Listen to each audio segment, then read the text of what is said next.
नमस्कार, मैं हूं संजय शर्मा और आप देख रहे हैं यूपी का हमारा चैनल 4 PM यूपी।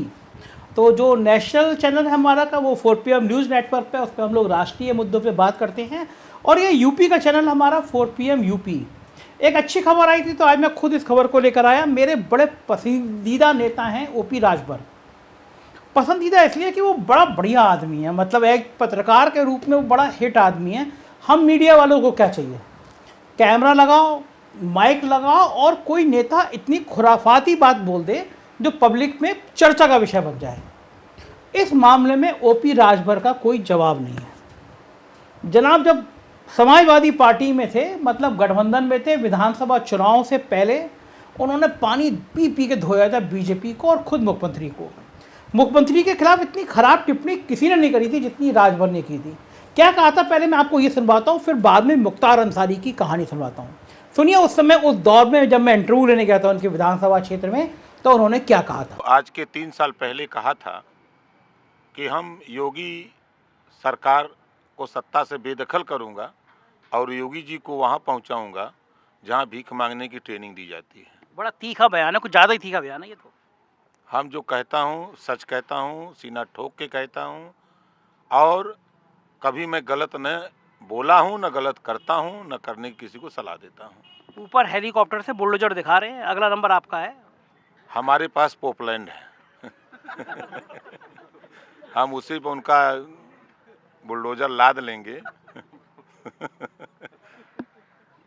आपकी ये जो चहलबाजी है योगी आदित्यनाथ का तापमान बढ़ा देती है, तभी वो मई जून में शिमला वाली बातें करते हैं। नहीं, वो उन्होंने जो तापमान बढ़ाया, हम लोगों ने प्रदेश के नौजवानों से कहा कि नौजवानों, यदि हमारे सूबे के मुख्यमंत्री, जबकि ये भाषा नहीं बोलनी चाहिए कि उन्होंने ये भाषा बोली, अरे नौजवानों तेरी गर्मी निकाल देंगे, तो ओम प्रकाश राजभर ने नौजवानों से कहा कि आए नौजवानों, सब लोग मिल करके अखिलेश यादव जी को सीएम बनाओ, हम भर्ती निकाल देंगे मंत्री चरित्रवान बचेगा या नहीं बचेगा, आप सबकी जन्म कुंडली खोल के कर चरित्र ठीक है, योगी बाबा का चरित्र ठीक है का? उनके चरित्र में कैसे बात है? जिस दिन शपथ ले उनके ऊपर आपराधिक मुकदमे थे, उन्होंने मुख्यमंत्री बनने के बाद मुकदमा वापस किया। हमारे deputy CM Keshav Maurya stool वाला मंत्री कहते हैं, हम स्टूल वाले डिप्टी सीएम हैं। इनके पूरे प्रदेश में पिछड़ों की उत्थान किया केशव मौर्य ने। इतना उत्थान किया कि पिछड़ों को स्टूल पर बैठा दिया और 69,000 शिक्षक भर्ती, 68,500 शिक्षक भर्ती में पिछड़ों का हिस्सा लूटा गया, दलितों का हिस्सा लूटा गया। जबान नहीं खुली, जबान खोलते तो काट लेते भजपैया सब। पिछड़ों के जितने नेता हैं दलितों के सब लोडर हैं, वहाँ किसी की कुबत नहीं कोई बोल दे। आपने बड़े शान के साथ मंत्रिमंडल में शपथ ली थी उनके साथ। तो शपथ ली थी तो डंडा लेके खड़ो भी थे कुछ सीटें गड़बड़ कम पै गई तो बीजेपी राजभर की पार्टी तोड़ लेगी। उसके औकात नहीं है, बीजेपी के पास वो औकात नहीं है जो राजभर के तोड़ दे।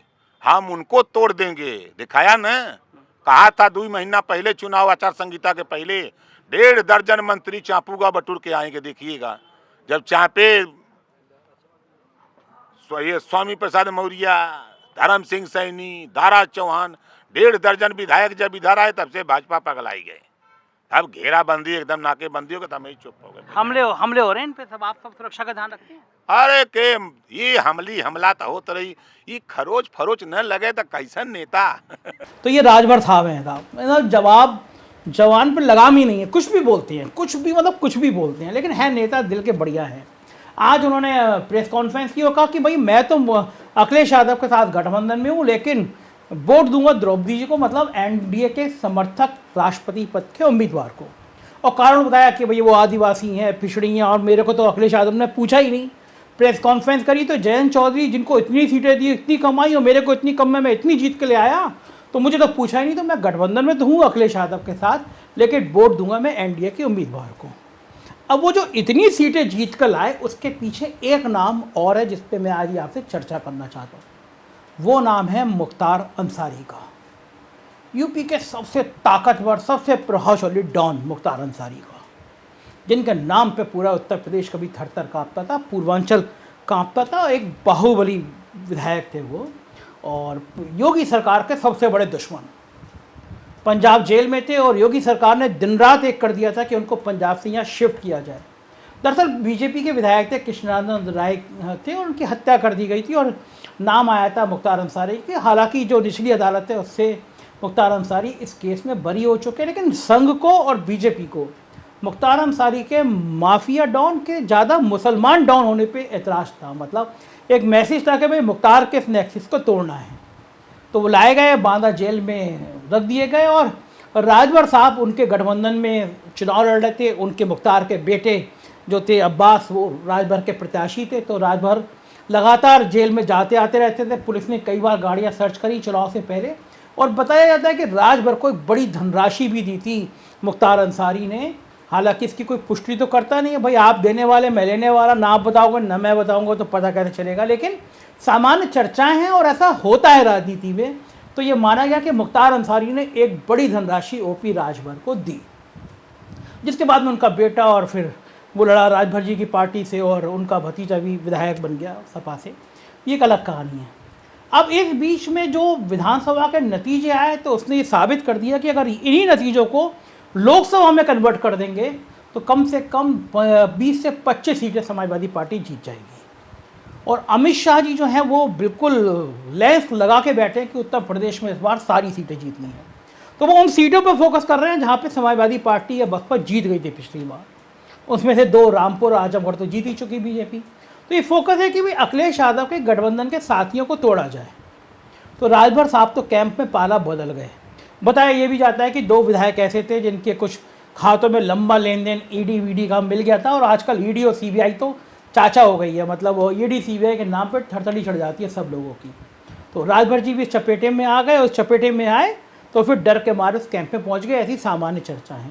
अब वहाँ पे राजभर चले तो गए तो, लेकिन बड़ी चर्चा ये है कि क्या राजभर वहाँ जाके मुख्तार अंसारी की पैरवी करेंगे? क्या वो अमित शाह से समझाएंगे भाई मुख्तार अंसारी इतना बुरा आदमी नहीं है और अब हम मुख्तार अंसारी को आपके समर्थन में ले आएंगे?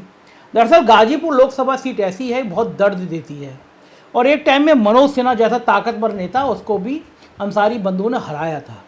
तो बीजेपी को पता ही है कि अगर अंसारी बंधु लड़ेंगे लोकसभा चुनाव तो चुनाव जीत जाएंगे, और बीजेपी एक भी सीट हारना नहीं चाहती। तो अंसारी बंधु या तो लड़े ना हो, और लड़ें तो कम से कम अखिलेश यादव के साथ ना लड़ें। मायावती जी आजकल बीजेपी के प्रति इलू इलू हो गई हैं, मतलब प्यार मोहब्बत सा उनका बीजेपी से बढ़ गया है। तो बीजेपी के संग कोई कंफर्ट जोन में जा सकती है।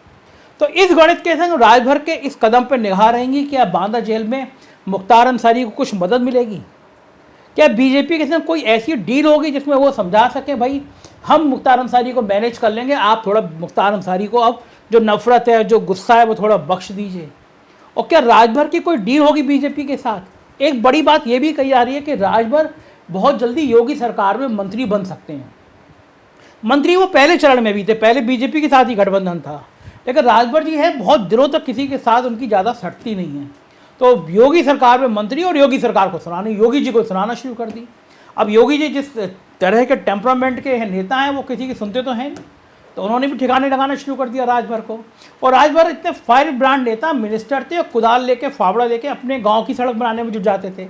हम लोगों जैसे टीवी चैनल वालों को, अखबार वालों को एक खबर मिलती थी, देखो एक कैबिनेट मिनिस्टर की सड़क नहीं बनवा पा रहा, खुद बना रहा है सड़क। तो ऐसी बातें अखबार को सुर्खियाँ बनती थी और राजभर को ब्रांड बनने का मौका मिलती थी। लेकिन अब क्या अगर वो योगी सरकार में आएंगे तो क्या दोबारा उतने प्यार से रह लेंगे, उतने आराम से ले लेंगे? और संजय निषाद का उनका भी 36 का आंकड़ा है। असल में पिछड़ी जाति की राजनीति है। अखिलेश यादव की सारी रणनीति पिछड़ी जातियों को गोलबंदी करने की है। पिछड़ी जाति प्लस मुसलमान वोट, ये उनका एक ड्रीम प्रोजेक्ट है। अगर ये हो जाएगा तो क्या मैं मिलेंगे? तो बड़ा सवाल यह कि क्या राजभर इस गठबंधन को तोड़ देंगे, इस नेक्सस को तोड़ देंगे? क्या होगा ये आने वाले दिनों में पता चलेगा। और आप उत्तर प्रदेश की इस तरह की धमाकेदार खबर देखना चाहते हैं तो 4 PM यूपी को सब्सक्राइब करिए। ये वो चैनल है आपको यूपी की राजनीति की वो खबरें बताएगा जो कहीं आपको देखने को नहीं मिलेंगी। देखते रहिए 4 PM यूपी, क्योंकि यही आपका प्यारा प्यारा चैनल है जो खुल के बोलेगा। Thank you.